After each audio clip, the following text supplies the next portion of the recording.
bien-aimés, comment allez-vous? Est-ce que vous allez bien? Êtes-vous dans la joie du Seigneur? Les miséricordes du Seigneur se renouvellent chaque matin. Quand un nouveau jour arrive, le Seigneur nous accorde une nouvelle grâce et une nouvelle parole. Même aujourd'hui, il va nous donner une nouvelle promesse. Dites-vous, peu importe, et où est cet endroit bordé de bateaux? Ceci est le rivage de Rameswaram. Des milliers de pêcheurs vivent ici avec leurs familles. Tous ces bateaux leur appartiennent. Il y a un regroupement de bateaux dans cette zone. Beaucoup de pêcheurs vivent ici. C'est d'ici qu'ils partent pêcher. Ces bateaux appartiennent aux pêcheurs de la région côtière de Rameswaram.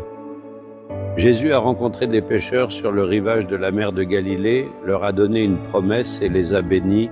Il était avec eux, les a choisis et utilisés. Ne voyons-nous pas cela dans la Bible? Même ici, j'ai pu voir de nombreux pécheurs sauvés, aimant Dieu et lui rendant témoignage. C'est une grande joie. Eh bien, vous vous demandez peut-être quelle parole le Seigneur a pour moi? Dans Zacharie 9:12, le Seigneur dit « Je te rendrai le double ». Les Écritures contiennent des récits sur un homme de Dieu juste appelé Job.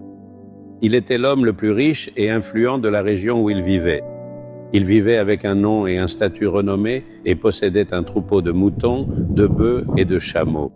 Des milliers de serviteurs étaient là pour s'occuper de tout cela. Il était un homme si fortuné.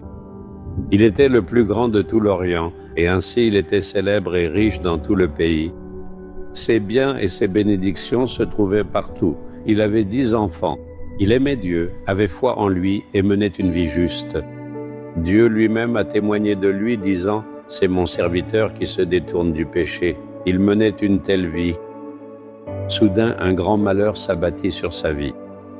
En un seul jour, tous ses troupeaux furent volés, ses biens perdus et les serviteurs l'avaient quitté. Ses 10 enfants sont tous morts dans un accident. Il a finalement tout perdu. Que diraient les gens de ce pays à ce sujet? Qui sait quel péché il a commis?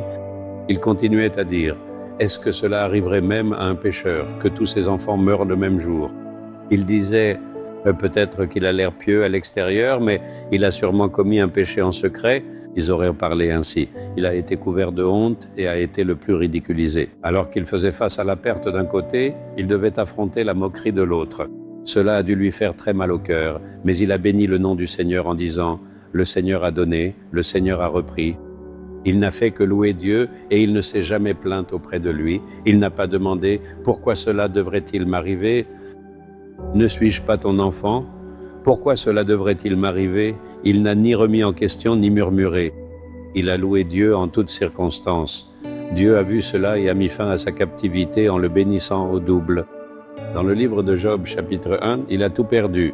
Dans le livre de Job, chapitre 42, le Seigneur a donné à Job 2 fois plus qu'il n'avait auparavant. Ses troupeaux et ses biens ont été doublés. Maintenant, ceux qui l'avaient insulté étaient stupéfaits. Et ils ont dit, nous pensions autrement, mais il est vraiment juste, et il a gardé les voies de Dieu. Le Seigneur l'a béni au double. Là où il a porté la honte, le Seigneur l'a élevé. Il le fera aussi pour toi. As-tu perdu ton emploi, tes biens ou ta réputation et ta renommée? Se moque-t-il de toi? Raillent-ils ta piété envers Dieu en disant que tout cela est faux? Es-tu au milieu de l'affliction et de la honte? Ou as-tu perdu tes proches, ta paix et ta santé? Le Seigneur dit, je te bénirai au double, je te restituerai le double de ce que tu as perdu. Crois en sa parole. Le Dieu de Job est aussi notre Dieu. Sois fidèle et loue le Seigneur. Ne murmure pas et ne te plains pas. Rien n'arrivera dans nos vies sans qu'il le sache. Loue-le de tout ton cœur. Tu verras une bénédiction au double s'accomplir pour toi. Seigneur, je ne murmurerai pas et je ne me découragerai pas. Je ne me plaindrai jamais contre toi. Merci pour tout ce que j'ai perdu, pour les reproches et la honte, et je te loue pour cela.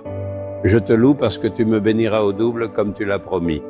Même aujourd'hui, ma captivité changera et une bénédiction au double viendra dans ma vie. Je le crois. Au nom de Jésus, Amen. Amen.